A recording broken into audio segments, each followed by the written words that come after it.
Okie dokie. So right now we've got ourselves a little piggy that it's all union together with its mesh. So at this stage, and this is one of the more complicated stages, and I think it's probably best if I just do it first and then I come and help everyone on this one.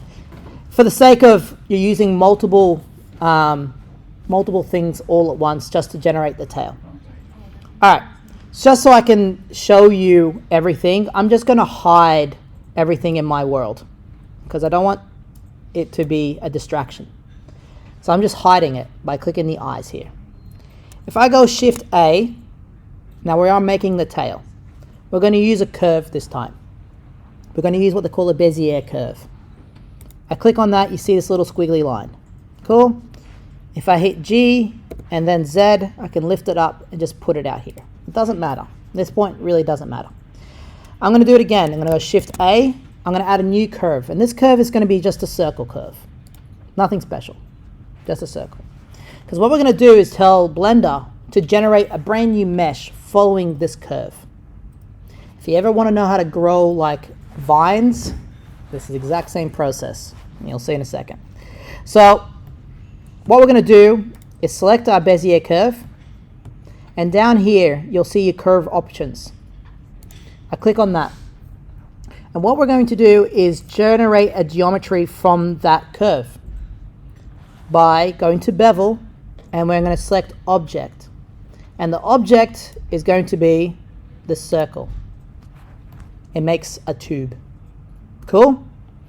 And then I'm going to make it fill cap so it's more of a solid. What you have to understand at this point, students go, cool, I've got my tail, and they'll just tweak it, right? It isn't actually a mesh yet. Like with everything, we need to apply components. So we've generated this thing, all right? If, like I said before, if you wanted to make it actually animate and make it grow, you literally right-click, insert a keyframe, and there you go. You can make it grow. But we're just going to leave it like this. Now remember, our curve is nothing but a single line. It's not anything. What we're seeing here is a representation of what it will be after we edit it. So if I go into edit mode, you'll see this. There is no mesh. There's just these weird lines, right? I can grab these lines by grabbing these points, hit G on my keyboard, move things around. I grab the center one.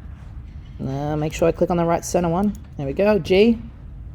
Grow it, move it around. Nothing's generated yet. If I hit S on the keyboard, it does this weird thing. Now, the keyboard command that you're going to be looking for is, on a Mac, it's called Option S. On a Windows device, is Alt S. And then scale. This is local scaling of the vertex. So you can scale a single vertex, a single point. So I'm just going to scale this down till a point, close enough. And the same thing on the other side. Select the center one, Option S or Alt S, and then sort of scale it down. Make it a little bit bigger at the base. So this is going to be the base of my tail, and that's my tip of my tail. All right? If you really want to make it a pointy tip, you can just go Alt S or Option S and scale it a little bit more till you get something like that. Right? But that's not quite bendy yet. I mean, it's bendy, but not quite bendy. So this is where you can start getting a little bit funky. So G, you can sort of start bending it around. Remember, orthogonal movements give you better results. All right, I'm going to go here, G, kind of bend it. Try to keep the base of the tail, actually, I should say that, straight as possible, because then it easy binds to the body. But this, you can kind of bend it in however way you want. All right, we give it a little bend. I go into my Y view. I can click on the center here and go G, and bring it up a little bit. And then you got something that kind of looks like a piggy tail. G, move it across there a little bit more, and then maybe get this one and go G and bend it up. Are we able to make like a full helix? Yeah. Stuff? Like the full, yeah, absolutely. You just got to keep flipping between the views and just keep moving the vertices. But if you do it this way and you use a control bone, it will actually curl itself. Right, so it gives you a little bit more unique controls. For me, that could be enough. Right? If I come back out, some of you be tempted and thinking, ooh, we've got a tail now, right? First of all, it's massive, okay? It's huge. So clearly, the keyboard command I'm going to click on is scale, perfect, and scale it.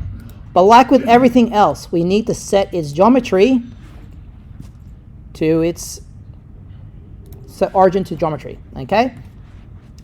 I'm going to go G. I'm just going to move it into the location. R. I'm free-forming this. It's nothing has to be super accurate.